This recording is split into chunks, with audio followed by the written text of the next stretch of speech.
a price tag, like a name tag. I love it. Still got the tats and everything, man. Like that is the real deal Holyfield. Yeah, and he's just back there, and he's running the whole operation. I don't know if you're aware of this, Jonas, but I've heard. The O-Dog's got a side gig, right? Yes. It's a tough economy right now. It's a very difficult economy, and the O-Dog is running salad bars all over southern Ontario. But so I think it's a great gig for him. The hat over the hairnet is a real special touch. It's so brilliant. Little name tag, and yeah, he looks stunned. That's not AI. That's him. That's him. That's really him. Like, I got a picture text to me of that today. Yeah, somewhere in Etobicoke. What's going on here? So I don't know, man. Like, that's concerning. He's off the show today. Well, I was going to give you breaking news. On top of that breaking news, the reason he's not here today is, I guess, he's working. There was contaminated. Something went on at one of the salad bars, and the O-Dog got called into action. So he called me like an hour ago. He said, I can't be on.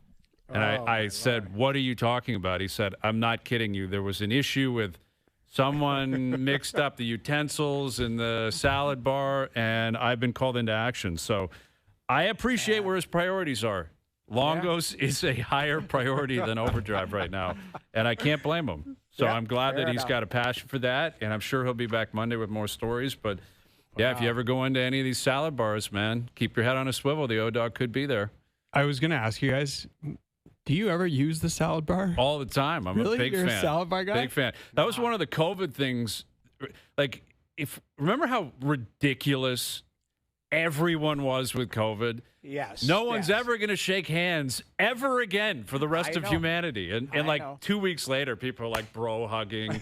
And the same thing. I remember thinking, like, having these conversations. Oh, that's done. That will never return. They're back and better than ever, right? They're bigger and better than ever. It's a beautiful thing. What's the name of the Chinese food one? Mandarin. The Mandarin. The Mandarin. Are they back? Oh, of course. Pushing huge weight at the Mandarin. Well, huge weight. I mean, Jonas, I cannot see you ever stepping foot in a Mandarin. Have you ever been in a Mandarin? I think so. You would be in there, but you'd be a salad bar guy. You scream salad bar guy. Scream it. No, he's got a sweet tooth. He's got a sweet tooth, so I guarantee you he wouldn't even look at the meats and isn't there seafood and stuff. There's everything in there. You can get everything. It's great. You would not look at that, but you would go to the salad bar, and then I guarantee they've got an unbelievable dessert layout, and you would be rolling through there. But here's what I don't understand. Why do you use the salad bar? Why not? It's ready for you. But like convenience. If Ever I heard want of it? like some tomatoes and some lettuce, why don't I just buy tomatoes and lettuce and go home and make your own? Why do that when it's prepared for you and you can just walk out and start mashing it? That's the whole point of convenience, Jonas. Like, are you not a restaurant guy? No. Are you everything you consume is I live made in Toronto. from home? No, I understand exactly. You have like the pick of the litter, one of the great culinary cities in the world. Love it. Yeah. And yet you would walk into a restaurant and say, I could make this at home. Why am I here right now? No, but like if I walked into a restaurant and they had just like what do you call it? Not a salad bar, but like a buffet? I'd be like, yeah, buffets are different. A buffet is an acquired What's the taste. difference? Well, I mean, again, you're shopping for other stuff at a salad bar. And, like you're there. If you're at let's say you're at a Longo's, anywhere you are, you're getting groceries. And then on top of it, you're mixing in maybe a lunch. It's not a long-term planning thing. No, I always all about worry convenience, Jonas. With the hot stuff, like the salad can sit there for a while. When I roll up and I see chicken or stuff like that, I wonder, how long has that been there? How long has it been basting in its own soup? You guys are freaks, man. And I don't mind. That's a good question. That's the only thing I think about. And then I will lay eyes on somebody. There's always an old codger in there. Again, the fingers and all of that type of stuff. You don't want to see how things are made. People always say you don't want to see how the sausage is made or how hot dogs are made, anything like that.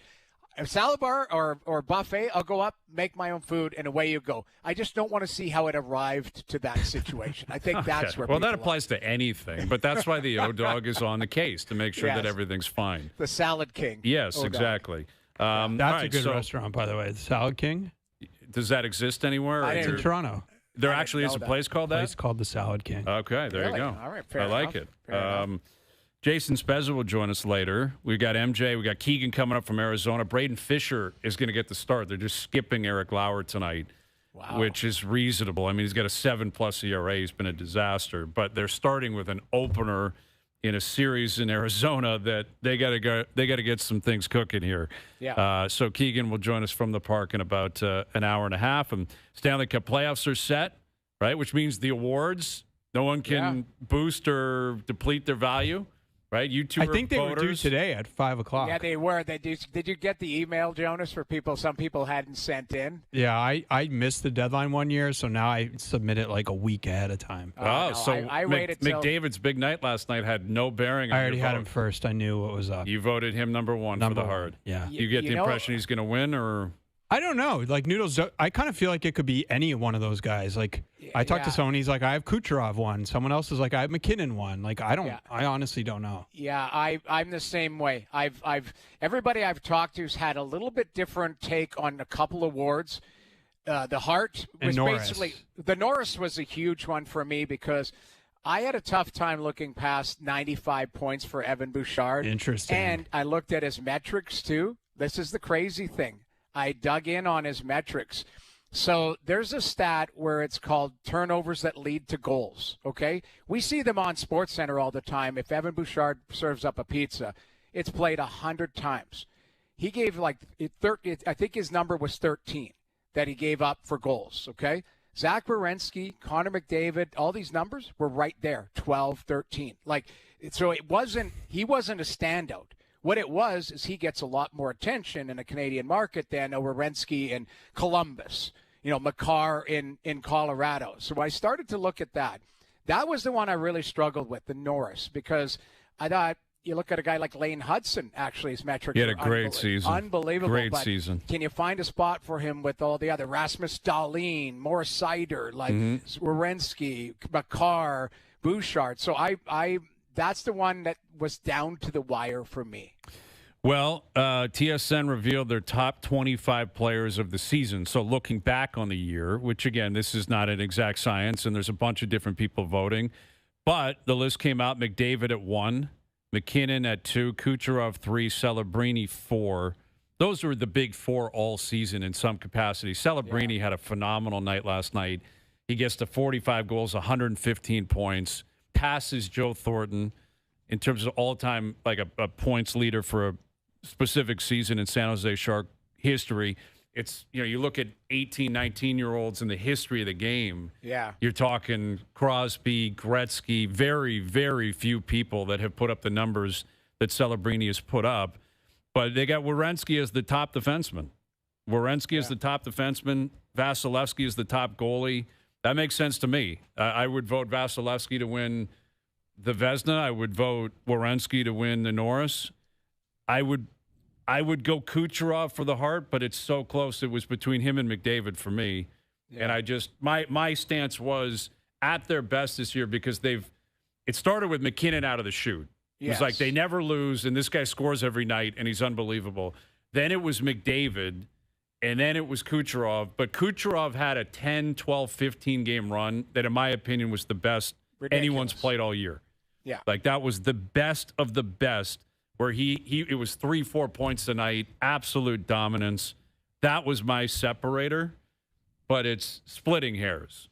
Yeah. Like, it's splitting hairs between the three of them, quite frankly. And I would include Celebrini, but their team didn't make it, so he's not going to be in the running for the Hart. So... Yeah.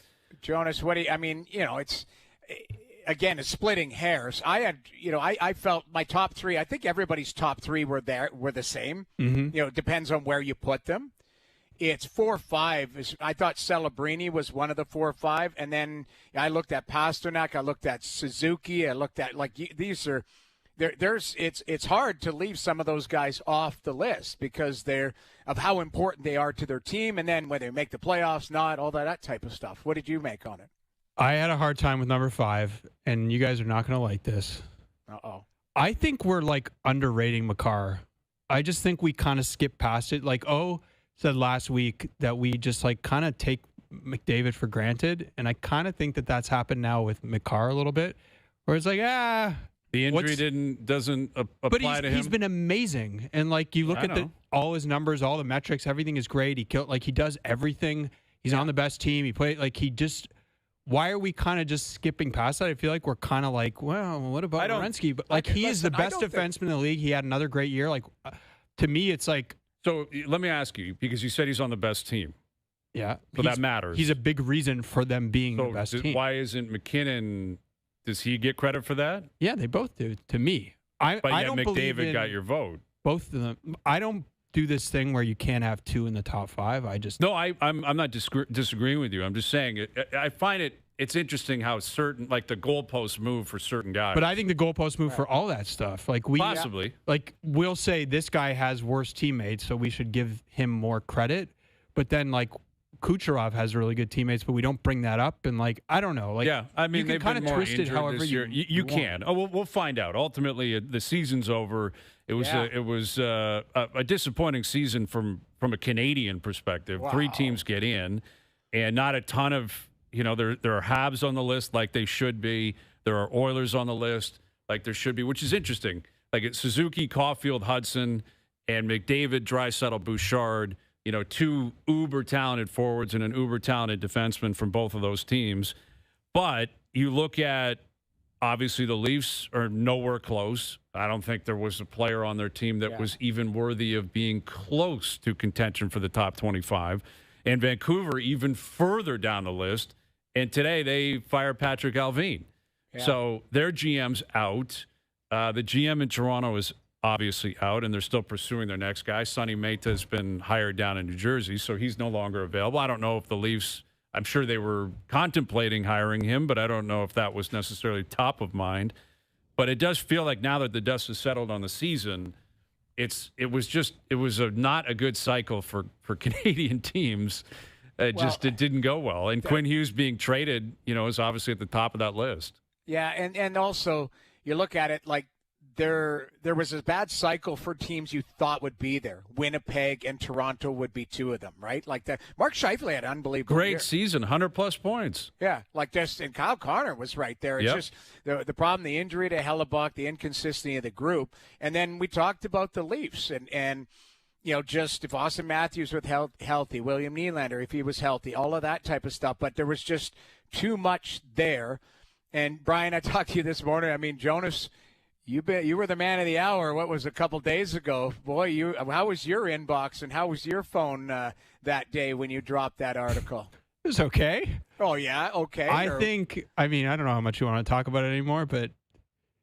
I mean, it's still a big story because, like, today the news is Matt Sundin is in town, and I guess Keith Pelley and the Leafs are interviewing him or talking to him about possibly having a role within the organization. He's not going to be the GM. He's not being interviewed to be the GM, but possibly comes in as, I don't know, an advisor. Is he going to move here? Is he going to live here? Like, he's got a young family in Sweden. Right. I don't know how often he's in North America over the last few years. Like, I don't know his grasp of the NHL right now, but I find that interesting that that's coming out now that Matt's may be included in some capacity. Tell me if I'm being crazy. I thought the timing was pretty interesting. Like it's a PR spin? That's how it felt to me. Like, it's an uber positive play. Everyone loves Matt's. That's a need. Hey, forget about all this other stuff. Absolutely. I mean, when in doubt, and you're looking for – because they are getting hammered right now. There's nothing positive being directed towards the Leafs. Even the Sonny Mehta stuff, which we talked about yesterday – right. Not a guy that was on the radar of a lot of your average fans around the league outside of the Florida market. He became this guy like, well, maybe he can come in and help. And now he goes to Jersey. Again, I don't know how close the Leafs were to really hiring him, wanting him. Is he at the top of the list, middle, bottom of the list? I'm not sure. But even news happening elsewhere. And even Jim Rutherford, the president of the Canucks, came out today and said he always knew Quinn Hughes was leaving, and he won't be the last American to get out of Canada. Holy smokes. He just decided that. Well, and people in Toronto are going to say, which American on the Leafs might have a similar mentality? Nick Robertson. Nick Robertson would be the answer. Jake McCabe could be the answer. So now that's going to filter throughout the country. Where do things stand with the Leafs? Go ahead, Jonas. You're awfully quiet. You can speak up on what do you want me? What do you want to talk What do you think was the most significant piece of your reporting Like, what if you're the average fan, what do you think they needed to take from that article? I think I came away from the whole thing feeling like Keith Pelly did not have a good year running the team. And like we talked at the time when they didn't bring back Brendan Shanahan, it's like, well, why are they doing that? And that played out in a bigger way than I thought. Like there were times during the season where I was like, man, it was not perfect with Brendan Shanahan, but it never felt like this. It never felt so adrift and like they were just doing all these things. It's like, why are they doing that? Like some of the stuff that we reported in there, I heard a long time ago, and I was like, man. And then you hear something else, and you're like, why? Well, why are they doing that? Yeah. And so that was my big takeaway: is that his ownership, or I shouldn't say ownership, management of the team did not go well. It felt like he wasn't involved enough, maybe early, and then maybe too much involved at the end, and then like the handling of the firing of Brad Treliving, I didn't think was handled well at all. I get how it played out, but it just didn't look like well managed. So that was like my big takeaway. There were so many little things where you're like, man, why are they doing that? You know what I mean? I think that I would concur with that because, you know, Treliving does not look good in the article, but he's not here anymore.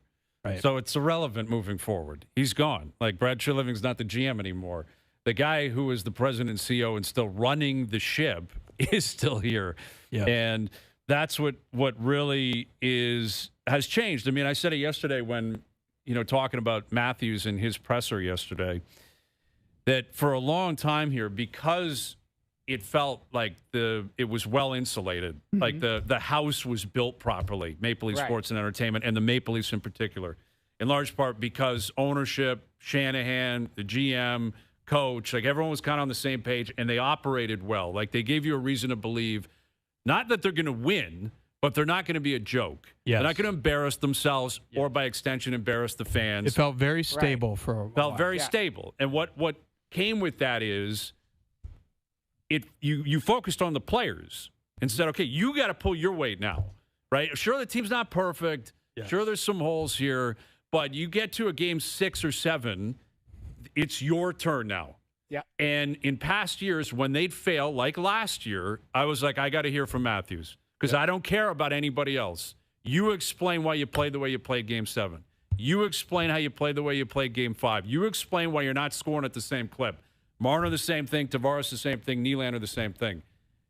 Because of this season playing out the way it played out, because of your article in The Athletic, because of things I've heard, you've heard, Noodles, you've heard, everyone's kind of heard, and some of the things we've seen and we know is factual, it stopped being about hearing what the players have to say. Yes. Because it's much less relevant.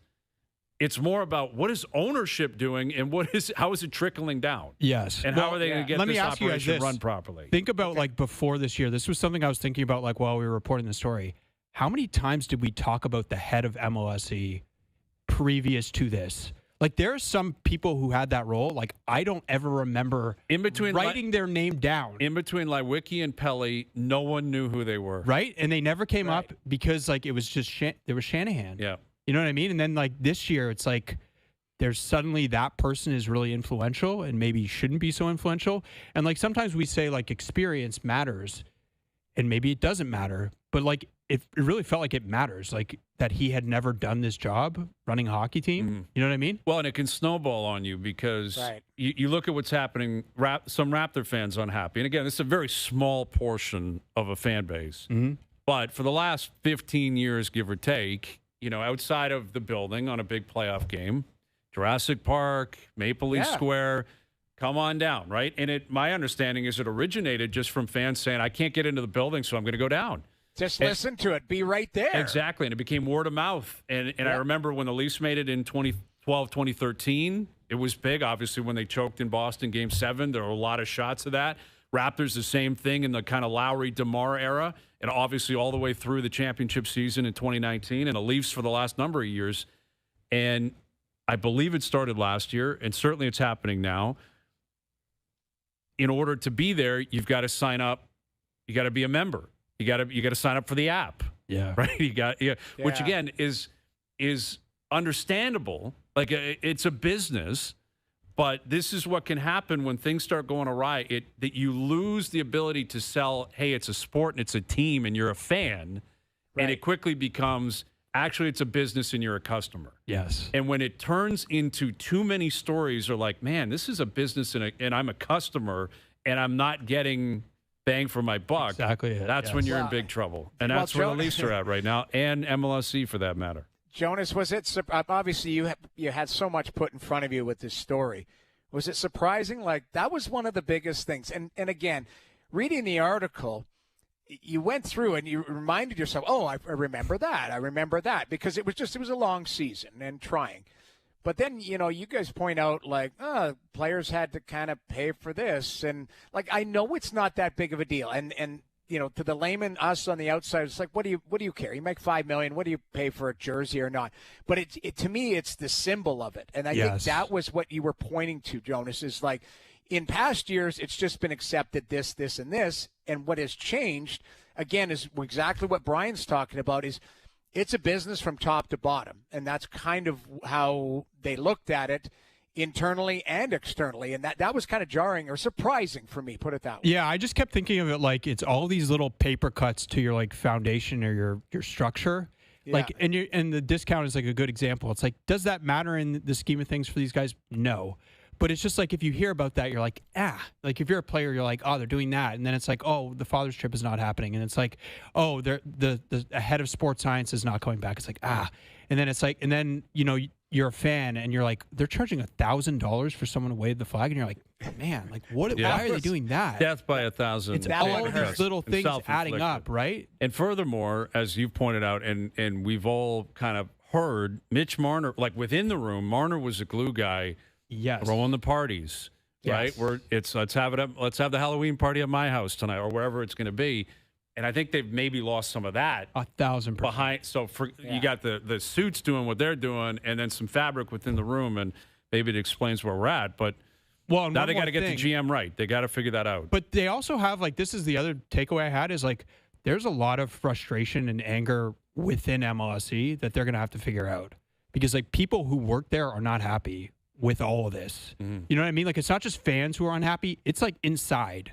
You know what I mean? And so like they're morale and like maybe that doesn't matter like in the scheme of things, but I think it does. And like, I don't know, you don't want to overrate that stuff, but it's not just like they've got to like figure this out with their fans. They've got to figure this out with their people. Yeah. Well, it's a full environment. And again, MLSE, they'll be watching tomorrow in Cleveland. The Raptors, a pretty big underdog tomorrow. I think it's an 8.5-point spread, but we'll see what they got starting tomorrow. We'll tee that up later this afternoon. Jay's in Arizona tonight playing the Diamondbacks. We'll catch up with Keegan in just over an hour. Johnny on the show today. Start looking ahead to game ones throughout the weekend of the Stanley Cup playoffs. Jason Spezza coming up as well. Jonas in here. Noodles. I'm Brian Hayes. OverDrive continues. TSN 1050 and on TSN 4. OverDrive is brought to you by FanDuel, your home for live MLB action. Now, back to OverDrive with Hayes, Noodles, and the O-Dog.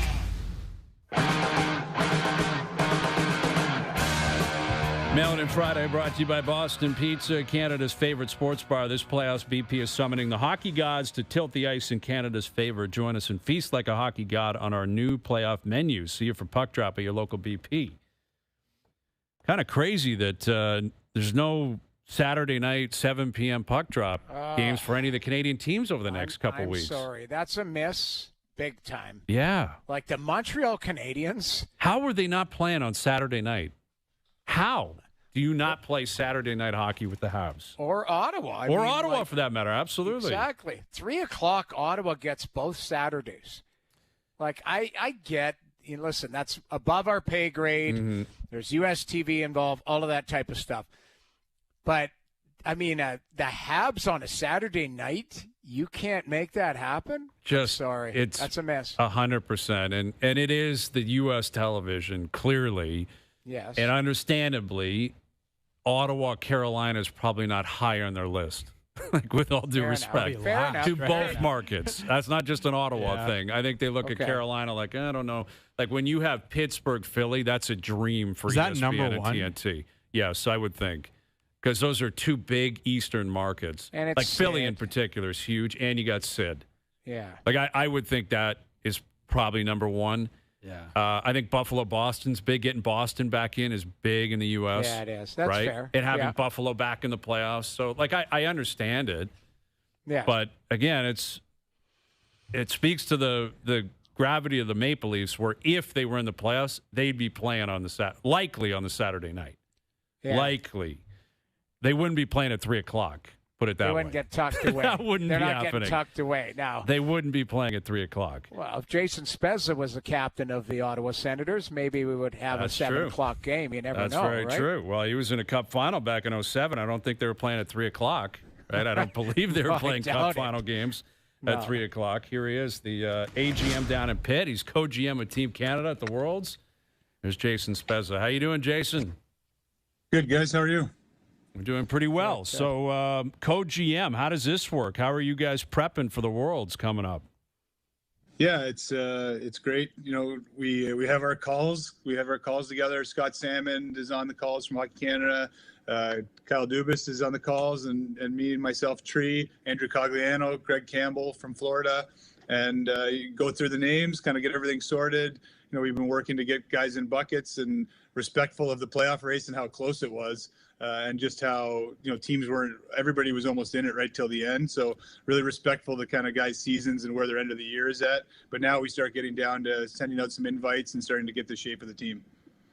So how challenging or how delicate is that if maybe there was a player that thought he was going to play in the playoffs last week and all of a sudden he's not this week, and you got to, do you give him a day or two to reach out, or do you reach out to the agent, or how does that process work to get in touch with that player so that to gauge his interest to come and play for you guys? Yeah, the first step is usually I reach out to the general manager of the team, you know, and those are hard calls because you know how the feeling of missing the playoffs. Not my favorite call to make, but everybody's respectful of the job, and you know it's a big opportunity for myself. So they want to help out. So you talk to the general manager, kind of gauge the interest of what the team feels about the World Championships, and then from there it's usually a reach out to the agent, and then directly to the player. So, but I do respectful of end of the year and meetings and team party and all that. And I'd like to get to guys as soon as possible so they can wrap their head around the opportunity and go over the dates and everything with them. But yeah, it's a bit of a dance in terms of just knowing the situation of each team and giving maybe some guys a little more time than others.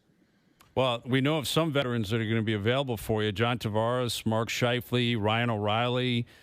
You know, that's got to be comforting, the idea of having like veteran guys who have had a lot of Canada success and a lot of team success with their club teams. You know, how much can you rely on those guys kind of to set the tone and the culture for the team, knowing that they're available for you? Yeah, I'm fortunate to have a lot of experience in the tournament as a player. So locking those guys in, it is a tournament. It's unique. It's different than what we do in the regular season in the NHL or in the playoffs. So to have guys that have had experience over there is really helpful to the coaching staff as well as just to the group. So I think it's nice to have some of those key guys locked in already. There's been great interest amongst the league and guys. I think there's a real national pride for the Canadian guys to try to come home with a gold medal here after the Olympics and the Four Nations. And we're going to just try to build as good a team as we can. But having those guys gives us a great starting point and also just an aid to everybody. What's it like for you making those calls? Because obviously you were on the other end of those calls. Are you like replicating what GMs were saying to you back in the day? Yeah, I think you have your own personal way of doing it, right? Some of them I have personal relationships with the guys, not being so far removed from playing. Other guys, it's just presenting the opportunity and, you know, them understanding why they're getting the call and why they're getting the calls, you know, now. And it really just try to have my own style with it. I think I was always excited as a player. I don't think I ever turned down an opportunity to play for Canada. Missed a few times. I was fortunate I made the playoffs most of my career. Missed the playoffs a few times and had injuries and couldn't go, but I went to 4 World Championships and have great experiences from it. So for me, I just try to lean on the experience I had as a player and then just be myself. With Jason Spezza, the assistant GM down in Pitt and the co-GM of Team Canada for the Worlds, you mentioned it's a big opportunity for you. I mean, I think the hockey world, most people are expecting you to eventually put your hat in the ring for a GM job. How close do you believe you are to holding a role like that or being able to hold on to a role like running a team in the NHL? Yeah, I would say I definitely have aspirations, but I'm in zero rush. We have a good thing going here in Pittsburgh. I really enjoy working with Kyle. He's a great guy to work with day to day. He's taught me so much. I'm fortunate he's given me a ton of responsibility in my own areas to take care of. And for me, I'm not in a rush at all. I really enjoy where I'm at. I have a young family that has enjoyed Pittsburgh and moving here. And we have a big project ahead of us here with the team. And it's great to see us in the playoffs. We're excited. But I'm more of the patient approach, I think, when it comes to this. And it's important for me to learn and continue to learn. And these aren't easy jobs. It seems sometimes maybe from afar as a player, they seem like easy jobs. But when you get them and you get into it, you realize just the minutiae of everything and how much you have to learn and know. And I'm enjoying what I'm doing, so I'm not in a rush for anything. So, Spez, you just mentioned it. Like, this isn't something that you have nothing but time to focus on. You have a team that's playing in the playoffs. So how is that for the balancing act to do kind of wear both hats right now? Yeah, my day-to-day is a lot primarily focused on the minor league operations and player development. And then obviously I travel with the team a little bit, but not as much as I have in the past, just because really trying to take ownership of different areas of the organization. So, luckily with Kyle, and we have some great people in our office here with Vuki and Pofu and Amanda Kessel, who, they can handle the extra workload to allow me to go over there.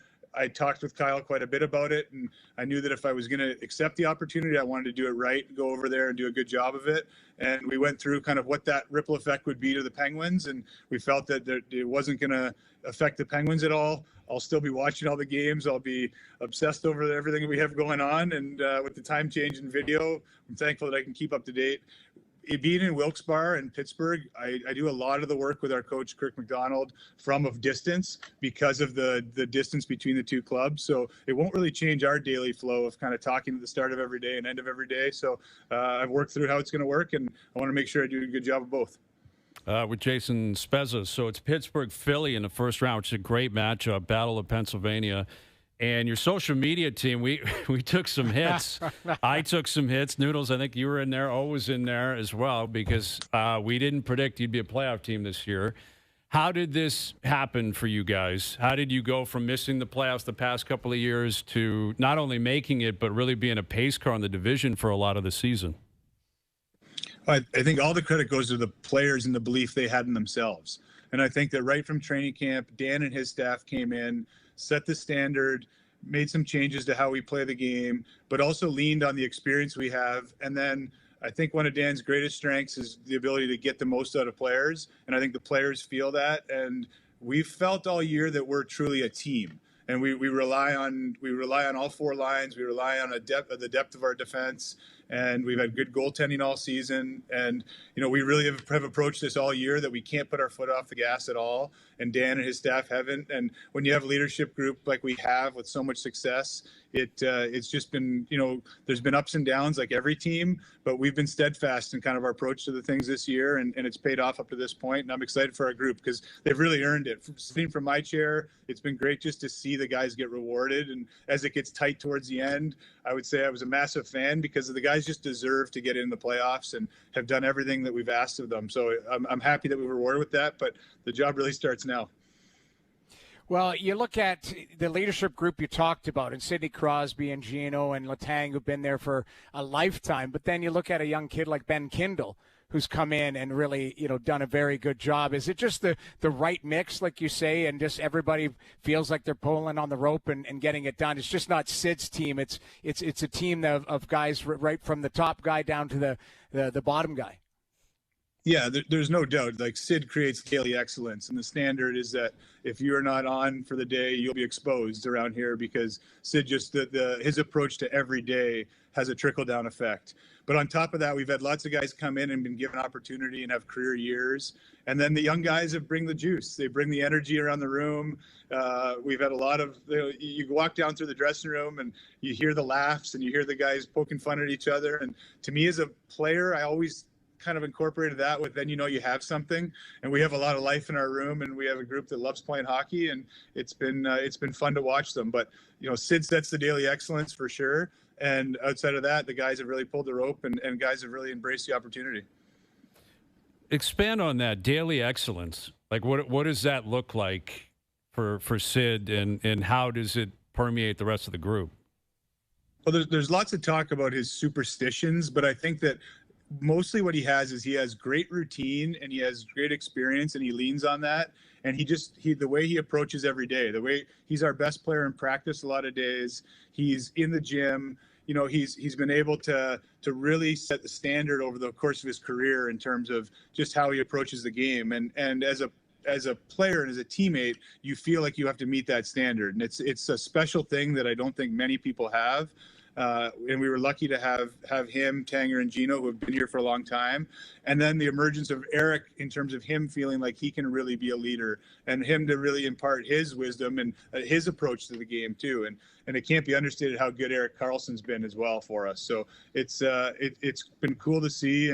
But Sid is every day he brings it to the absolute max, and it's incredible to watch at his age. Well, Jason, you would have played against him, obviously, and I think you probably played with him at some like world championship or something. Is there something like seeing him now, like day to day, where you're like, man, I can't believe he does that? Yeah, I would say I have probably a deeper respect than most because I was able to be around him in the summers and training and through some Team Canada stuff. So we had a good relationship, and I had a good understanding of. I always tried to seek him out to see what he was up to and try to keep up to a certain extent. I'm never going to reach that standard, but I was curious to, what he's up to. So I would always make sure that I kind of knew how he was doing things. But when you come every day, it's just the consistency of it. And I think that is the thing that really stands out is you hear the stories, you hear everybody talk about it, but when you're in the building every day and you watch him go out for practice and you watch his routines and you watch his post-practice, and he is constantly working on his game. He's constantly thinking about what he has to do next and what he has to do better. And he pushes himself, and it's just not a surprise that he's had the success he's had. Well, the World Championships begin May 15th over in Switzerland. And again, a lot of guys already available. We'll see who else comes loose and becomes available. And we're looking forward to seeing the team you put together, all the games up on TSN. Congrats on the success this year in Pitt. Good luck with the team this spring, and we'll do it again down the road. Thank you for this. Yeah, thanks, fellas. Appreciate you having me, and enjoy the day.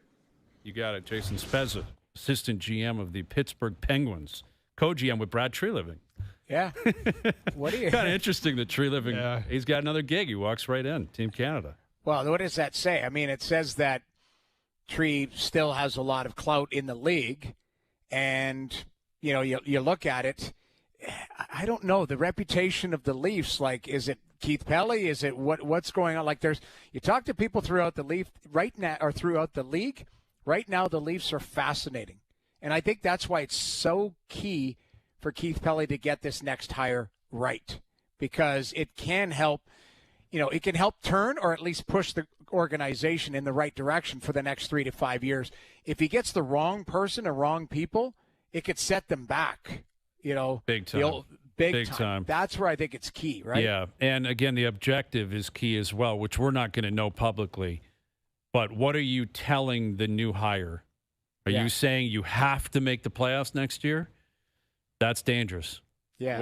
Would I say that that's impossible to believe that could happen? No, I don't think that's impossible. And examples of that would be then all of a sudden you're trading more picks, maybe trading more prospects, maybe spending money on players who have a year or two left and it's desperate, but you give them that term and you give them that money because you're like, we got to get in next year. And I'm not going to give you an example on who that is, but we've been down those roads before with this team, where it's like, just give them that money, give them this. We think we're better than we really are. So that's a big part of it as well. And we'll find out because actions, again, will speak louder than words in the end. Mike Johnson in 20. Keegan Matheson coming up. Jays Diamondbacks starting tonight. Keegan in about 45 minutes. OverDrive continues up on YouTube Live.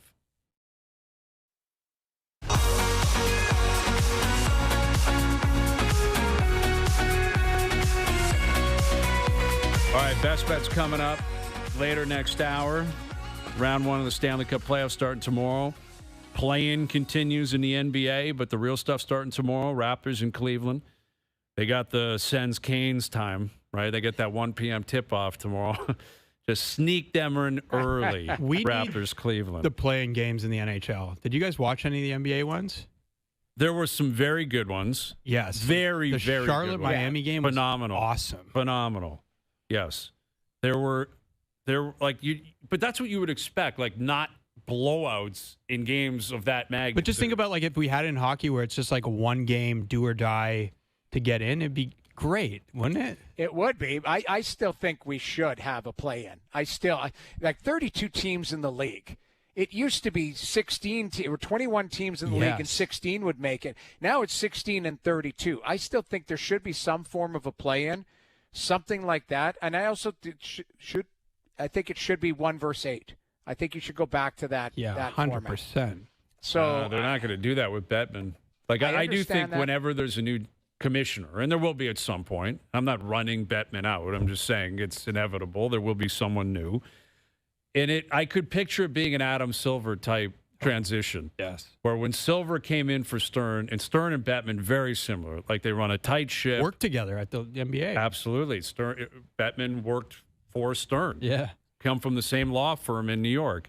That Silver came in, and now you got tournaments, and you got play-in, and you got all this different stuff. And listen, he's got some stuff wrong. Yeah. So watch what you wish for in terms of that new era. But I think if and when Bettman decides he's going to retire, whoever takes over for him will try to put their stamp on the league. And I think the most obvious one will be we're implementing a plan. Maybe they change the playoff structure.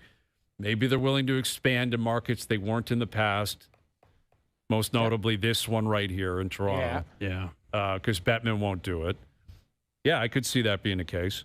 1 versus 8, I'd be fine with, but I love the complaints. Like I saw Matt Duchene complaining that Dallas has got to play Minnesota, and I understand that. Those have been the 3 best teams all year. 2 cup contenders, Absolutely. Right in the first round. Montreal and Tampa are like 5 and 6 in the league.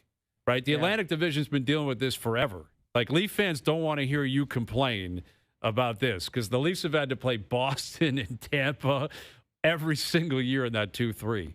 And it's always crazy. So, I get it. You're complaining because you're in the position you're in.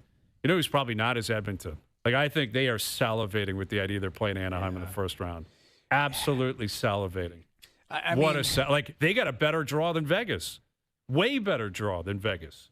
You got to be careful there because Anaheim can score. Like that's the thing. You get into a shootout with them, they can score. Like they've got. They're young, though, and raw. You're right. Noodles. They don't have the chaps. Very young and raw. Guess who? I mean, Quenneville's probably one of the best coaches in the league. 100%. Mm-hmm. Like I'm not suggesting that Edmonton's not the favorite. I'm not suggesting Edmonton should win that. But what I'm saying is, like, Anaheim, they've got nothing to lose. Go play, and they've got talent. And I could see some of the games. At least one of the games is going to be 8-6. I agree, and I think it'll be great because Edmonton can score too. Well, right? Edmonton can score, yeah. And if they get, I think what you're saying is if Edmonton should play this safe, defend well because Anaheim doesn't defend well. That's been their issue, and they're kind of kryptonite all year. If you can lean on them. Win 2-1 4 times and leave. And that's ideal. But Edmonton doesn't generally play like that. No, and the thing is, too, I think Vegas is really a very good team that had a very up and down season, didn't get goaltending until the end with Carter Hart. But not one person has given Utah any flowers. That's what I'm saying. Utah's a good team. Utah's really good in Utah. Yes. They're a talented team. We'll talk about on the other end. Yeah, but Malka's played a ton this year, too. Yeah, I had him 5th in my Vezina voting. There you go. Jonas, I don't know who you. We don't get to vote for the Vezina, so. No, neither do I. Only former goalies get to vote. There's not 5. It was a TSN list, though. Oh, Jonas it was a TSN. Sorry about that. Top 5 goaltenders. I had Vemelka. I don't remember who I had. Yeah, he led the league in wins, didn't he? He was right there. I think he fell off right at the end, but he played 61 games. Started more than anyone else in the league. Yeah. So he's been very good for them. He's either really good or has an off night. There's no in between. That's the beauty of it. Stands on his head, or it's like, what's this cat up to? He can scare some people. I think he can play. Okay. Mike Johnson, Keegan coming up. We'll recap what's going on down at the RBC Heritage Open as well, and Raptors game 1 tomorrow afternoon in Cleveland. Overdrive continues. TSN 1050 and on TSN 4. It's Mail It In Friday. The plant called and said if you don't come in tomorrow, don't bother coming in Monday. Woohoo! 4-day weekend. This is OverDrive with Hayes, Noodles, and the O-Dog on TSN 1050.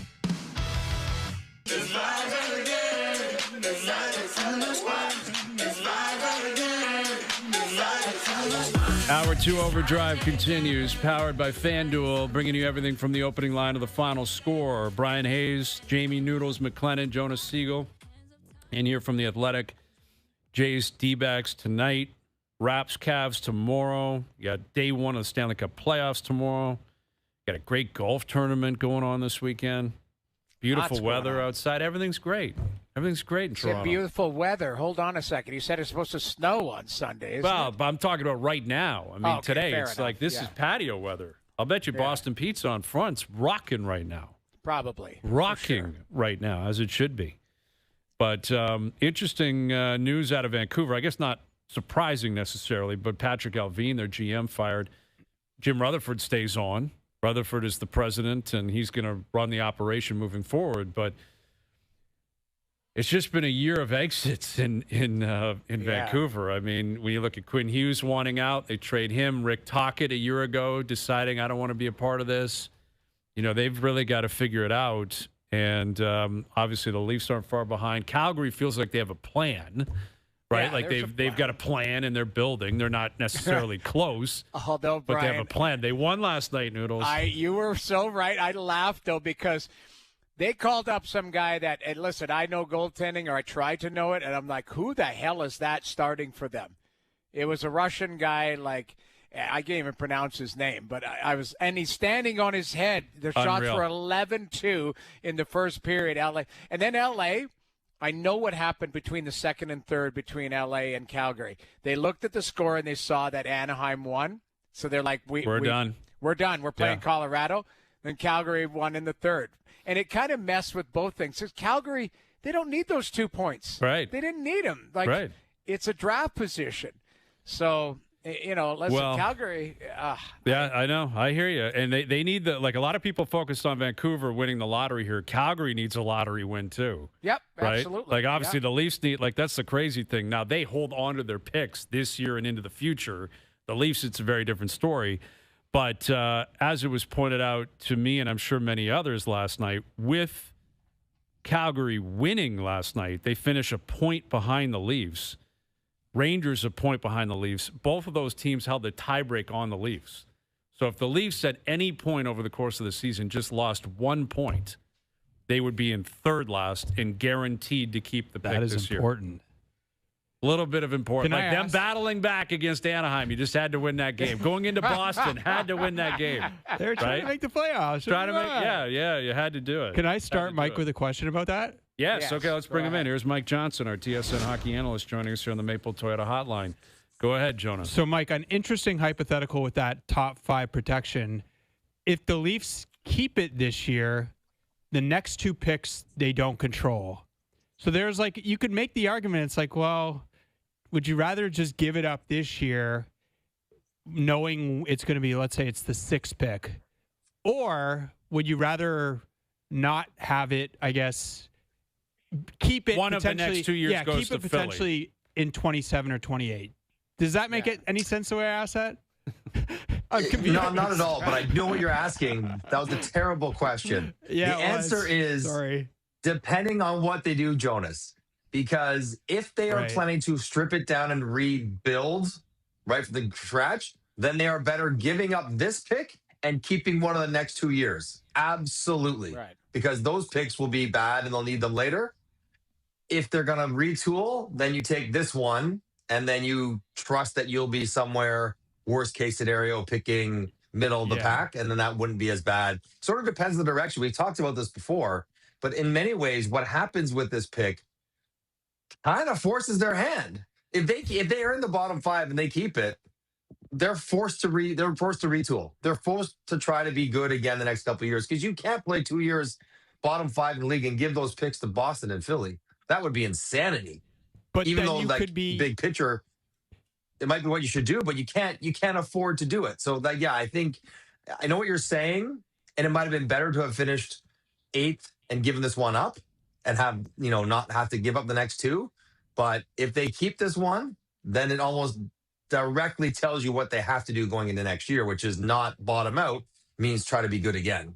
But it might be out of their hands. Like, what if the conversation What if they're with just Matthews, terrible anyway? No, or like, what if Matthews is like, you know what? Like, I don't like this plan. I'm out. But even what if you have Matthews and you're still one of the worst teams in the league? That's also true. Like that. This is the concern that I have, because I understand that thinking. I think is very appropriate, and I would guess very accurate in terms of the way the Maple Leafs will approach it.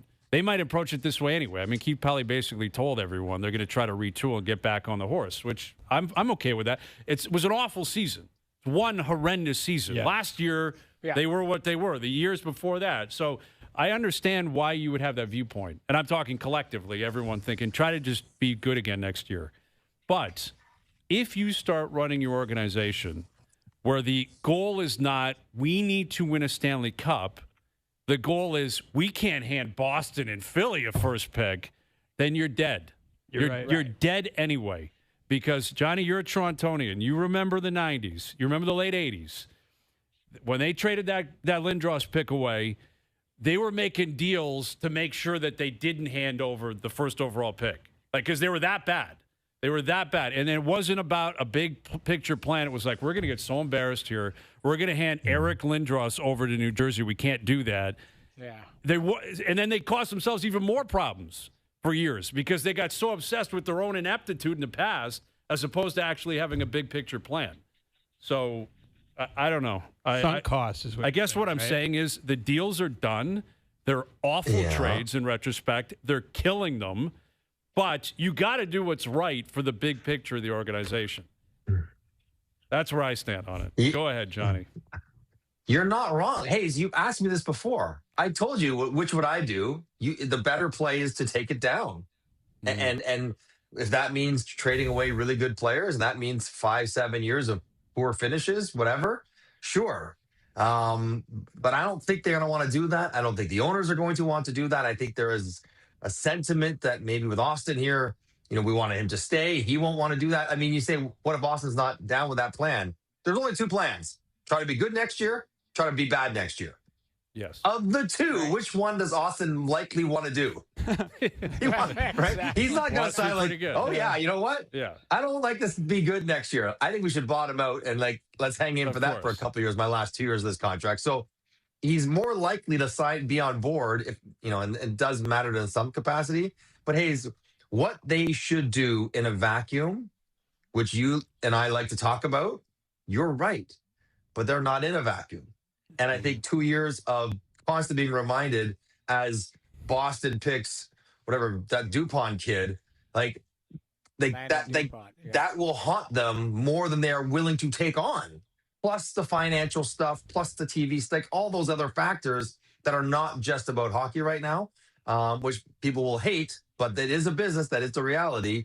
And I think because of all those things, you put them together, the logical conclusion is even if it's not in the best Stanley Cup winning interest of the organization, they're probably going to go down that road anyways. Yeah. And the reality is it doesn't matter about the lottery balls. They are not keeping 2 of the next 3 first-round picks. Correct. Those are gone. Regardless. It's done. One's going to Boston. One's going to Philly. And I am curious if you can spin it. Let's say Matthews doesn't want to be a part of the future. Again, we're speaking hypothetically, but he's like, I don't like where this is going. I feel like I need a change. If they win the lottery and then they make that deal and bring in high-end picks, I think it could soften the next 2 years of losing the picks. But you got to win the trade somehow, or at least tie the trade. That's the part I think is underrated. He's going to have control of where he wants to go. Right. That team knows he has control. Why is that team giving you everything that you want? Well, because he's still Austin Matthews and he's got 2 years left. I know, but I know he wants to come here. I know, but the Leafs could say, that's great, good for you. You can sign him in 2 years. We're not just trading him because he's decided this. Like, I'm not just going to give. I'm not going to take a terrible trade because Austin has decided I want out. I think Vancouver got a real good haul for Quinn Hughes. Those are all kind of lottery tickets, aren't they? I think the BM kid, is it BM? Bum, yeah. BM? I think he's Bouillon. going to be a player. Bouillon, yeah. One I of think us he's gonna got it be a right. player. Yeah, I know. I butchered his name 10 times. I butchered, but Let me throw Colson's this out name at you, today. Noodles. Let me throw this out at you. Let's say the Leafs win the lottery, okay? Yeah. And reluctant to pick a team, but let's say Utah is a team that some people might connect with Matthews. Okay. You can get Tija Ginla and Gavin McKenna in one summer. Do you know that? I'm speaking hypothetically. Okay. But he's a prospect for the Utah Mammoth. You would get Tija Ginla and something and more for Austin Matthews if he was willing to go there. Like, Jonas, I know you say it's a hard deal to make and the leverage points and all that, but let's not act like the team acquiring Austin Matthews would not be incentivized to go get him now. They don't want to wait 2 years. They are pretty good now. They want him in the fold as soon as they can.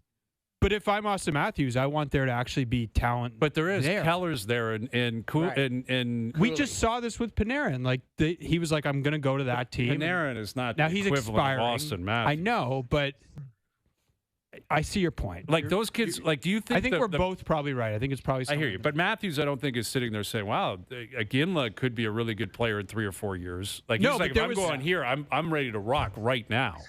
Right. And we There have was this some conversation all the time, guys, though, right? Like, why would someone, if Quinn Hughes wanted to go to Jersey, why would Quinn Hughes force Jersey to give up all their good young assets when he's going to get there anyways? Because, like, wait a second, I want those assets to play with or to be traded for other guys I can play with. And it's always in the middle. The players are never quite that patient to say, well, I'll just wait the 2 years and make the smarter move for the franchise depth. And the franchise is never so patient to say, well, we're not going to trade anything because we're going to wait the 2 years so we have everything back. There's always a meeting in the middle where the player gets a little antsy, team gets a little antsy. And Hayes, I go what you're saying. Like, if you do well in the lottery and you can get a high-end player and then you could trade, your best players and get a bundle of prospects and picks and a couple pretty high-end ones, it would soften. And you would also have other first-round picks, presumably, in the next 2 drafts, just not your own, which could fall wherever, depending on where Austin Matthews or William Nylander or Matthew Nyes or whoever you're talking about might go. These are all interesting hypotheticals. Austin controls the process. Yep. And I think he'll make the call you want him to make yesterday. He'll make that call next January. And we'll see how it goes. That's your read on the situation. It's the same as Quinn Hughes, then, basically. Yeah, I think the comparable is quite. I think Quinn Hughes went into this year in Vancouver saying, "I like Vancouver. I want to be good here. Open mind if we are, but if we're not, I don't. It's not for me." And I don't know if it's quite so cut and dry for Austin, but I think there is an element of that, especially because, like, Vancouver almost embarrassingly was trying to be good this year. They were that bad, but if the Leafs clearly are going in the direction of not being good, I get why a 29-year-old would say, maybe I should look at different options for my year 30 to 36 in the NHL to try to win a cup. Sure. And now, according to Jim Rutherford today, Quinn Hughes was leaving regardless. That's what he had to say. Wow, and Didn't then matter. he doubled down and said, and that's not he kind of like threw a drag bunt to everybody else too, going, and well, that he's not the only American guy who might be leaving type of thing. Or I'm paraphrasing, but he did say that, did he not? Yeah. Do we have the clip? Let's play the clip. Here's Rutherford on Quinn Hughes, his exit, and what else it could mean for American players playing on Canadian teams. I've known for some time that Quinn was not staying in Vancouver. And I've known before this season started, for that matter. It's one of the reasons why we signed the guys, the Garlands, the Bessers, the Demkos that had relationships with him, hoping for a little bit of a chance right down to the end that he would decide to stay here. But I don't think that was ever in the cards. Some people think Quinn left here because the team wasn't any good. He was leaving anyways, okay? And the best example I can give you is Matthew Tkachuk. He was in Calgary. They had a good team. He wanted to go back to the U.S., and he went. And this is not going to be the last guy in Quinn Hughes that decides he's going to leave. What do you make of that, Johnny? Interesting. I mean, he was pretty definitive. Then I think the last thing he said, well, I don't think he was going to stay. I'm like, that wasn't quite as definitive as he was never going to stay. So just, I don't know, wordplay there. Matthew Tkachuk is an interesting situation. And yeah, there'll be American players. And then you think about Brady, you think about Austin, you think other prominent American players that are in Canadian markets that maybe have had rumbles about them in some capacity. But there's also American players that do want to stay. And there's also Canadian players that might want to come. Like every market has their own push and pull factors, and every player has their own individual stuff. So I think this sweeping Americans don't want to play in Canada, I don't think that's really quite true. Each individual has their own. Now, if people have their druthers, would most players, all things being equal, I'll go for less taxes, warmer weather, and slightly easier day-to-day operations because of attention. Yeah, the majority of players would probably pick that. But I beg to differ that if Vancouver was challenging for a division title, that Quinn Hughes would not still be on Vancouver and not be really quite open to signing an extension. I think it's all quite easy to say, well, it's not because we're not good. He was going anyways when you're not good. Matthew was different. Matthew was different. They were good with that line. But that was a one-off. That's not everyone. And also, the way Matthews has worked out won't be the same for everyone. Like, not everyone's going to go to a team that immediately goes to 3 Stanley Cups and wins 2 of them. They may go to a place that it stinks. They hate it there. And so there's, Matthews is the aberration. I don't know if it's going to be entirely the norm. Right. With Mike Johnson, our TSN hockey analyst, what do you make of this report that Matt Sundin is in town and talking to the Leafs and could play some sort of a role? It won't be the GM, but possibly a role with the front office. So, I mean, obviously, I play with Matt's. I was my line mate for a while. 4 years we were together. He has strong. We don't know Matt's. Like, I don't think the public or even the media has a sense of who Matt's is as a person, which may not matter, but what his thoughts are about hockey. He just over in Sweden doing his thing. He has a young family and he loves life over there. I've had a couple moments to kind of sit down and, shoot the breeze with him a little bit. He's got some thoughts, guys. Like, he has some opinions, and they're not weak about what the Leafs need to do, what the organization should do going forward. And I was a little surprised to hear them. Like, I had no idea that you felt sort of this strongly and sort of this dialed in and what was going on. So I don't think you should give great players jobs because they're great players. But if they're great players can use their experience playing somewhere and knowing what sort of it takes to be your very best and then translate that into useful information in a management capacity, yeah. I would be fascinated to see that, because after talking to him for an hour at the Olympics or wherever, I would want to hear what he has to say and what changes he might think they make. And I'm not just talking about, trading for this guy or that guy, but just that article that came out about how all this sort of stuff around how the Leafs run and treat people and the vibe around the room and changing discounts and costs and price, all that stuff. I think he would have a positive impact on the organization with regards to that kind of thing if he were to be back here. I agree. I don't think there's a downside to it. If you're bringing him in the role as an advisor or somebody who wants to be involved, to how much he wants to be involved. And I think you need a win right now if you're the Leafs organization. But wait, Noodles, can I ask you about that? Go ahead. Don't you want the person you're going to hire his or her staff? Like, why are you going to now hire somebody else who's like kind of on the side and here's your advisor? Okay, but I'll give you an example. There's lots of good hockey people that are advising teams all over the league. But I don't know how much they want to be involved. I don't know if Matt Sundin, like you say, lives in Sweden, young family, probably, I mean, he's a Leaf through and through. From an optic standpoint, there's no downside to it. It's Matt Sundin. People love him in the city. Like I said, recently, the Leafs need a win right now, just on paper. That's what I'm saying.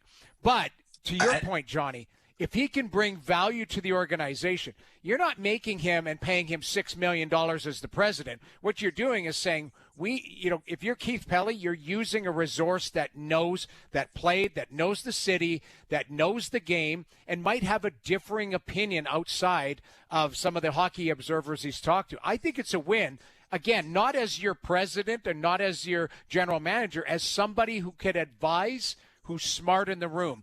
And to me, I don't see there's any downside to it. Unless Jonas, your point is well made, though. Like, if he's viewed as a Pelly guy, and then sort of the pipeline to the big boss, which he wouldn't, but you know what I mean? Like, if there's some sort of disconnect, or if he gets frozen out, you bring in Matt's fanfare, get your win, Noodles, and all of a sudden, like, Matt's leaves in 2 months because everything he says gets tossed in the garbage can because he's not one of the people who actually makes the decisions, guys.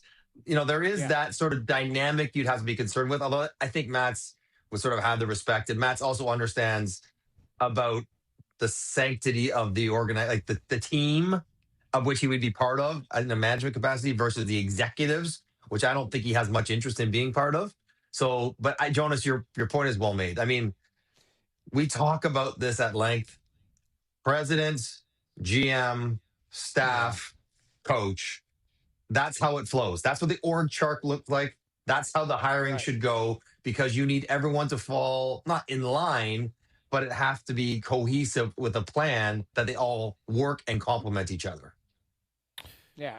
All right, Johnny, we're into the playoffs now. So we know all 8 rounds are set. All the matchups are set. Of the lower seeds, we're talking Kings, Wild, Mammoth, Ducks, Bruins, Canadiens, Senators, Flyers. Which lower seed team would you put the most action on to win their series? Well, I mean, Minnesota, I suppose, but they hardly feel like a lower seed, right? Like, they're so close, and with the health of Dallas and Heiskanen and Hintz, I would be curious about that. But as far as like the real dogs, you said no one's been given any shine to Utah. I've been on them for a month. Like, I think I said for at length, whoever they play in that first round, if they're wild card 1, it's a toss-up series. If they get goaltending from Vemelka, that is the good variety, not the bad variety, they could beat Vegas. 100% they can beat Vegas. So Utah, I'm curious about. I think Philly, Pitt. I mean, Philly with Vladar, Noodles, the way they're playing right now. I know Pitt scores a bunch, but that's interesting. And then, not pandering to Canada, I think Ottawa in the East, I would put Tampa as the best team in the playoffs. I feel like I might have to put Carolina, but I don't want to. I think Ottawa might be the second best team right now in the East. The way they're playing, if Ullmark is decent in net, getting help in the back end. So, you know, I could go deep and put action on Ottawa to get to the conference final phase, not just win a round, but win multiple rounds and go deep. I think they have that in them. Now, they can also lose in 6. Like absolutely. They're not a favorite. I would not be shocked if they lost, but I would not be shocked if they won. I think they are good enough to go. They're good enough to go deep this year. Yeah, I'm with you. And they got a great draw. Like, you know, Pittsburgh and Philly have been a great story, but if you can get past Carolina, I think they'd be favorites in the second round. Freddie Anderson is starting. Right. Like, short leash, though. I think it's a short leash. Don't you think, Johnny? I'm stunned that I'm stunned they don't go Bussy game 1 and then go to the veteran in game 2 if it doesn't go well. Like, that you're going to turn to Bussy if it goes poorly, when it's 1-1 or you're down 2-1, and now you're going to the kid.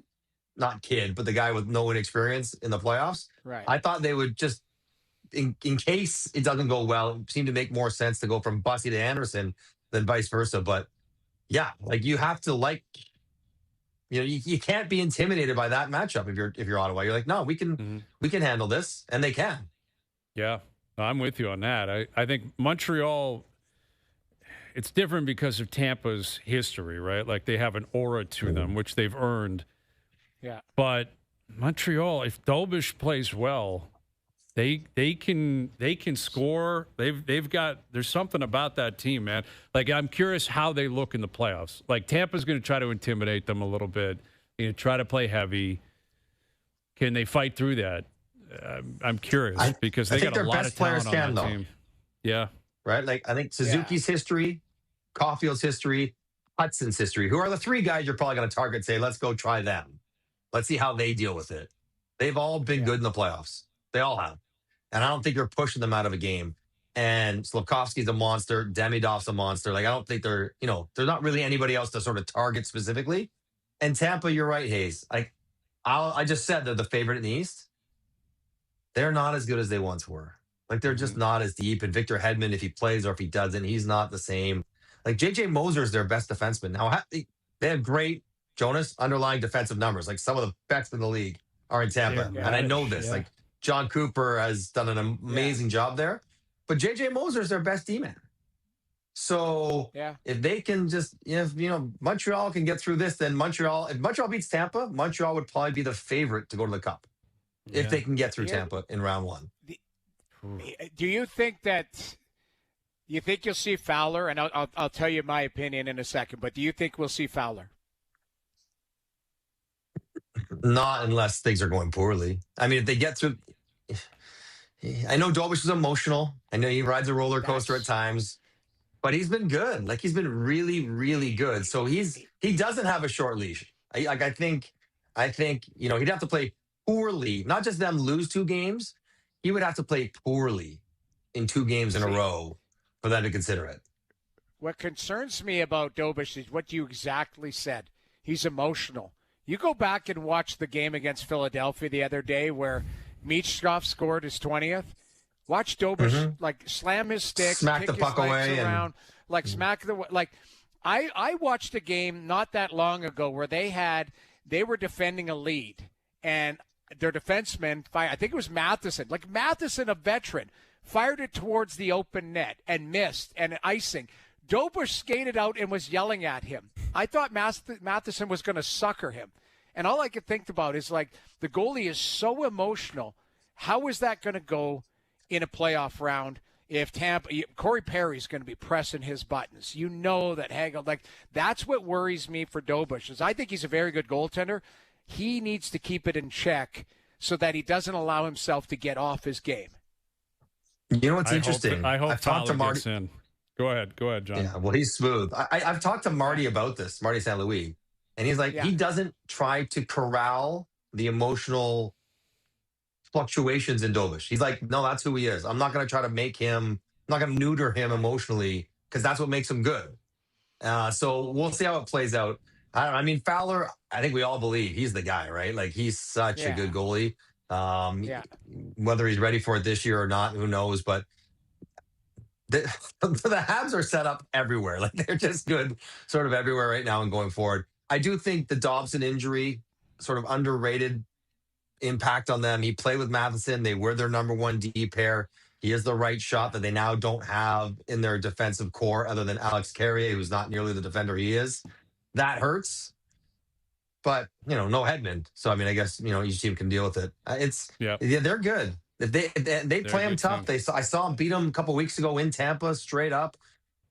Tampa, that's just not an easy draw for Tampa. In fact, Tampa would look at this and say that might be the hardest draw in the Eastern Conference is Montreal for Tampa in the first round. Absolutely. Get started this weekend. Enjoy it, Johnny. We'll do it early next week. All right, fellas. Have a good weekend. We'll talk then. You got it. Mike Johnson joining us here on the Maple Toyota Hotline. Red Tag Days are here. Check out the Toyota Tacoma and Toyota Tundra pickup trucks. Both available as hybrids. Visit Maple Toyota near Canada's Wonderland in the Maple Auto Mall. All right, Jay's in action tonight. Going to recap what's going on down at the RBC Hilton Head and look ahead to a crazy weekend coming up. Jay's in action, Raptors in action, Stanley Cup playoffs. OverDrive continues. TSN 1050 and up on YouTube Live. An all-new Sullivan's Crossing, Sundays on CTV. Stream next day on Crave.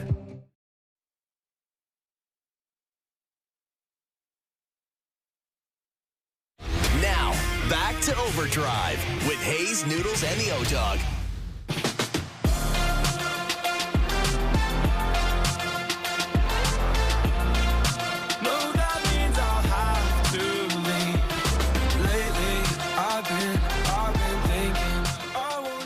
Melon Friday brought to you by Boston Pizza, Canada's favorite sports bar. This playoffs, BP is summoning the hockey gods to tilt the ice in Canada's favor. Join us and feast like a hockey god on our new playoff menu. See you for puck drop at your local BP. Best bets later in the hour. Got a great golf tournament this weekend. Fitzy loves this track. He's playing great. We'll recap our picks from earlier this week. And Raptors in action tomorrow, NBA playoffs and Stanley Cup playoffs. And the Jays are in action tonight down in Arizona, where Braden Fisher is going to get the ball. They're going with an opener tonight instead of Eric Lauer. That's how bad, I guess, Lauer's been. To get an update on why this is happening and what happens with Lauer in the future, let's head down to Arizona. Here's MLB.com reporter. Big part of what we do at TSN and here on OverDrive. Here's Keegan Matheson. Keegan, what's going on here? Fisher over Lauer tonight. What do you make of it? It's an interesting one, guys. I'm almost surprised we didn't see this a bit earlier. It's a way to shake up someone. And if you're going to open up for someone, I would rather tell Eric Lauer I'm using an opener in front of him than tell Max Scherzer that. So good start. And ideally what you're looking for here, guys, is to get through those 1, 2, 3, 4 hitters, like the real big dogs at the top of the lineup. And what you are doing is trying to give Eric Lauer a softer landing spot. You're trying to get him away from the big ones the first time through. And then he comes in and faces the 5, 6, 7, 8, 9, and maybe goes once more through that order. We'll see how this works, guys. There are a million variables in this rotation already with guys coming back, guys who have not looked good. Scherzer definitely included. We'll see how that looks tomorrow. But this is just another one, guys. This rotation's a complete mess right now. And I can't believe we're saying that because we spent all of March and most of February talking about them having too much good pitching. So it's wild to see this already at this point. Yeah, it has rapidly approached. And you're right about it being easier to say this to Lauer than Scherzer. But Scherzer hasn't been great either, Keegan. Like, if they're making this decision with Lauer, it's because they realize it's desperate. They're not slugging right now. We'll get to that momentarily. But they have aspirations of winning, obviously. And I guess what I'm getting to is, like, how long is the leash for Scherzer? If they're doing this with Lauer, Scherzer goes out and gets blown up tomorrow.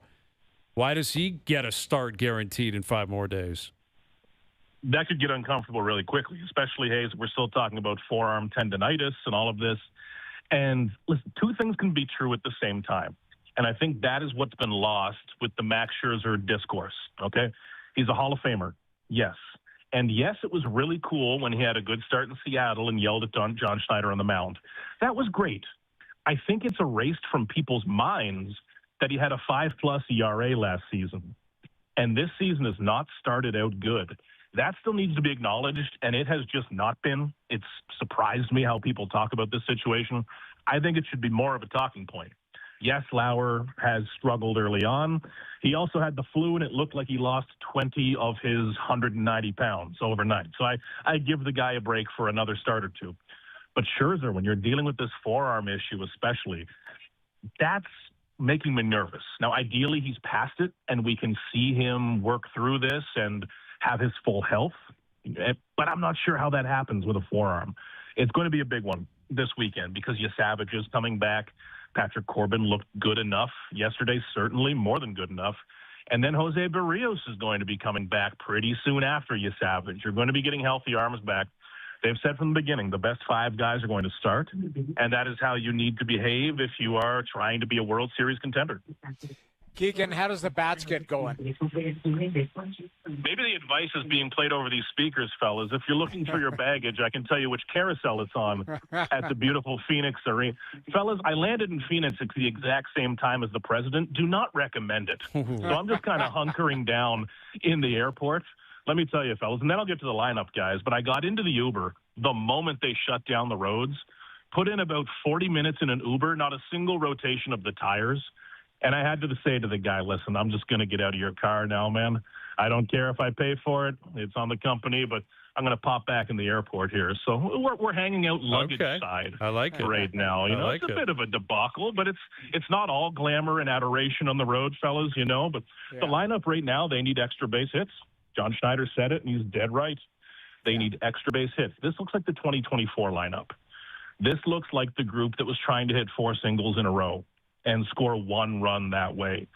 It's a lot cooler, and it's a lot easier if you hit home runs, if you drive the ball. Not a lot of players are doing that right now, guys. Davis Schneider, I think, is doing a good job. Jesus Sanchez is doing a good job of that right now. But Vladdy isn't. He's not getting anything to hit, and he's getting walked a lot, pitched around a lot. You don't have Barger, you don't have George Springer there. It's been awfully tough, and there's not nearly enough extra base power happening right now. So, Keegan, you brought it up. I was going to ask you about Vladdy. I think 5 extra base hits so far. So is it just he's not being pitched to because there's no protection around him, or is there something you're seeing with him? Protection is a good one to focus on there because let's focus, guys, on the spots in the lineup that are different every single time, right? It's the number 2 and the number 4 spot. It's either side of Vladdy over and over again. And they're always going to pitch around Vladdy no matter what. You want to be careful. You don't want to get turned into a highlight reel. But when you don't have the protection, when you don't have that consistent threat around him, and when you don't have runners on, then you can be really careful. Then you can really make sure you don't end up on SportsCenter that night as the pitcher who just got taken 500 feet by Vladdy. There's just no threat. There's no pressure around Vladdy right now. And I don't want to give him an excuse because great hitters need to find ways to hit no matter what. Barry Bonds wasn't getting a pitch in the strike zone, and he still did what he did, okay? You need to find a way to do what this team needs. But right now, there's just no added pressure. Pitchers are allowed to work around Vladdy. If they walk him, whatever. That's probably a best-case scenario sometimes when you're facing him. But there's just not enough happening on either side, number 2 or number 4. With Keegan Matheson, Jays, Diamondbacks tonight. And the injuries are well documented. Kirk being out, Springer out, Barger out. That's your 1-4-5 hitter from opening night. The issue is the 2-hitter opening night with Nathan Lucas, and he is literally the worst bat in baseball right now. Like, they can't even play him. And then Okamoto, who I think hit 6 or 7 opening night, is really, really struggling. So that is a part, and I'm just adding to what you're saying here with, Vladdy's got to be better. He's got, again, the extra base hits, he's only got 1 home run. He's got to be better. He's got to produce more in bigger situations. But Springer, Kirk, Barger out, Lucas unplayable, Okamoto really struggling. Santander, who was never part of the program, but you're right. Wow. It's been a while since I heard that name. It's a good point. It's a good point. I mean, like if they didn't have Jesus Sanchez here, like we've reached that point, Keegan. Yeah. But like they're putting guys in the lineup in like prime positions that were not even talking points 3 weeks ago. Exactly. And guys, listen, I don't want to wish away the 6 weeks I get to spend on Clearwater Beach every spring, but what am I doing down there? Everything we've talked about has completely flipped.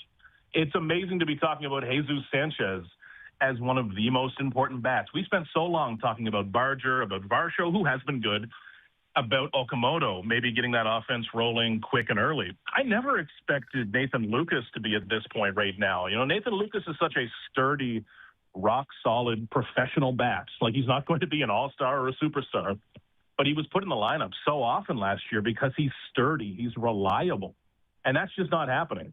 And when you have Kaz Okamoto's contract, you get a few more opportunities than the guy earning close to the minimum. So That's going to be tough on Nathan Lucas. He is going to feel that squeeze, and you also need to think, guys, Springer's coming back. Varsho is coming back. That's going to happen soon. And if Nathan Lucas is not producing, someone like Lenin Sosa is probably more worthy of a roster spot at that time. They have a ton of outfielders already. He is now the guy that could feel that squeeze, and I think it's getting more obvious. Well, enjoy your Uber drive if you can get it. It's going to be tough. That whole city is going to be bedlam, man, I would think, for the next 24 hours. Anyway, stay safe, buddy, and get to that park and enjoy Arizona while you can. We'll see, fellas. I might just get on a plane back. It's still TBD, but it's been great talking. Okay. Good catching up. We'll do it again next week. See you guys. There he is, Keegan Matheson, MLB.com. I forgot about that. Trump's out there. I don't know what he's doing out there, but that's always crazy. You get a president in town, that's going to cause a lot of problems. Absolutely. So, he's going to have a tough time to get to the park until the motorcade goes through. Yep. Have you guys ever been in one of those? This is completely way off topic, but the Uber made me think of it. Have you ever been in one of those Waymos where there's no driver? Yeah. I didn't do it. When we were in San Fran for the Super Bowl, I'm not doing it. Not doing it. I'm a people person. Always been. Is that right? Yeah, I'm an eye test guy. Like, did it show up and you're like, nah? They're everywhere in San Francisco. They're everywhere. It drove up. Like, my first one was in Phoenix a couple years ago, and I was at the Best Buy, and it drove up and picked me up. But I have, like I've told you guys this, I have a Tesla. I've used full self-driving all the time. It drove me to Detroit and back the other day. Yeah, I find that. What does that mean? So ridiculous. You just press, like it just, what do? You press the button, you punch in where you're going, and it drives you there safer than a human. Put it that way. But what are you doing? Well, you have to pay attention. But that on the way to Detroit, on the way home, I watched Edmonton play Buffalo that night. I had it on my phone right there. What? Yeah. This guy's he's just driving around watching hockey games. You got to pay attention. But wait, so are you paying attention or you're not? Well, you pay attention to. I do it on the highway. It was driving 128 on the highway, and you can put it on different modes, right? There's Mad Max. Just put it on Oilers mode. No, that night I just happened. I called the game, and what happened is my flight got canceled. I had to drive to Detroit and called the game and drove back. So you charge, and away you go. It's the full self-driving is insane. It is insane how advanced those cars are. Like, I'm sure they are. It's crazy. I don't trust them at all. I don't trust it either. Not even remotely. You could be sitting you come out of the Best Buy, you can press summon, your car will drive up to you. I know, but then it's going to get hacked at some point, and Noodles is going to be flying down the 401. That thing's going to be... Some guy's going to drive me into a wall or something. It gets hacked. I don't know. I mean, again, the Waymos, Jonas, a couple of years ago, I actually filmed it because it was weird. I got in the back seat, and it just drove me right to my hotel. Talk to you? Like, does it say, hi, Jamie? Wouldn't that be annoying if they bothered you? If it was a Waymo that started bothering you? What are you doing in town? Yeah, how was your day? Shut up, Waymo. No, it comes on and it says you are being filmed, but you can still sing. If you want, you can put music on, whatever. You can ask it, put some music on, rock and roll, and it'll come on. Like, they're so advanced now. It's crazy stuff. Yeah, they're all over San Francisco. Yeah, and that's not an easy driving city. No, it's like all hills. Yeah, it's very difficult, but they're everywhere. I like your stance, Hayes. Yeah, people. Yeah, absolutely. People. 100%. I like it both ways. I'll still drive. I have no problem with it, but I use self-driving sometimes just to take the edge off. See what McDavid's doing. Looking out for you on the roads. Oilers on a power play. No, self-driving. not that I was watching. I just happened to be watching. You know what it was? Is I was driving home late, so it was a Western game was on. Yeah. That's what it was. I hear you. I watched. I got you. All right, the OverDrive PGA Picks brought to you by TaylorMade. Feel the straight distance, feel the forgiveness, and feel the confidence as you step into every shot. Learn more about the brand new QI Max irons at TaylorMadeGolf.ca. I am on Scheffler, who is having a decent week. Actually, no, sorry. O's on Scheffler. I was going to say I am on Fitzpatrick. Now, I'm pretty sure I sent a text with Scheffler.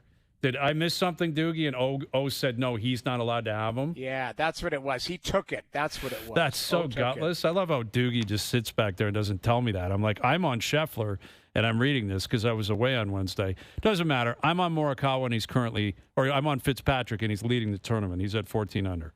So that's all you really need to know. I'm also on Ludwig. He's at 9 under. I can't believe you'd allow O to just take him. That's how the snack bar works, right? You just reach in, grab what you want. He just grabbed what he wanted. That's on Doogie to run a tighter ship. I mean, Morikawa's having a good one. Cantley's having a good week. All my guys are basically in the hunt. All of O's stink because he's not here today. He took advantage of me not being here on Wednesday. He's not here today.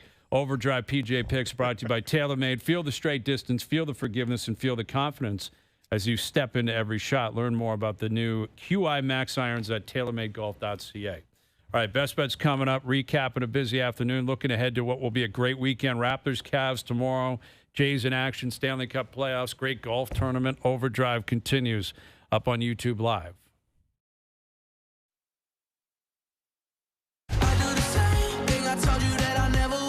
All right, Milton Friday brought to you by Boston Pizza, Canada's favorite sports bar. This playoffs, BP is summoning the hockey gods to tilt the ice in Canada's favor. Join us and feast like a hockey god on our new playoff menu. See you for puck drop at your local BP. By Monday, the Sens will have played. The Habs have played. Is Edmonton's game on Monday's night. Game 1 for Edmonton? Yeah. And see, Draisaitl was on his usual line today at practice. Yeah, that place, the roof will fly off if he comes out for warm-up, no helmet. That place will go crazy. Yeah, Monday night. How are we feeling about the Canadian team? I was going to ask you guys, is there one player like you're looking forward to seeing most? Like maybe not just Canadian teams, but like playoff wide? The Mitch Marner in Vegas? I mean, he Is that crossed who my you're mind. leaning Just like towards? I just was thinking about that. Yeah. Like I'm interested to see that. Like I'm interested to see some of the Habs, like Demidov. But like, is there one guy for you where you're like, I kind of want to see what that looks like? I mean, the team I cover a lot, Ottawa. Like I'd love to see Jake Sanderson. What he, I think there's a few guys that could really break out there. And now that they've kind of been through it before, but the problem is that series might be a snooze fest. That might be 2-1 games, right? Not in a bad way, but both teams play really, really tight. So I don't think it's going to be 35 shots each. I think it's going to be 2-1 games, overtime games, that type of stuff. But star power, I can't wait to see it throughout the league starting tomorrow. For me, I always go back to McDavid, like in the playoffs. And, he signed a contract, and he basically said, pay me whatever, we got to win.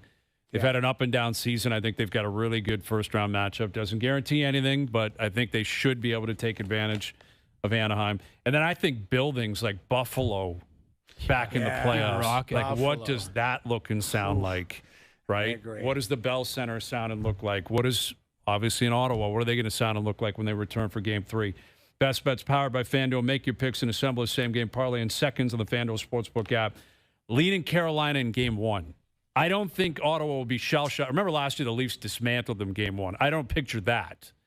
But I think Carolina's been load managing and waiting, and they're going to be ready to go. I think it'll be a really good, tight game, but I'm leaning Carolina. Svechnikov, 3+ shots on goal. Brady Tkachuk, 3+ shots on goal. There's your same-game parlay, paying plus 470. Best Bets powered by FanDuel.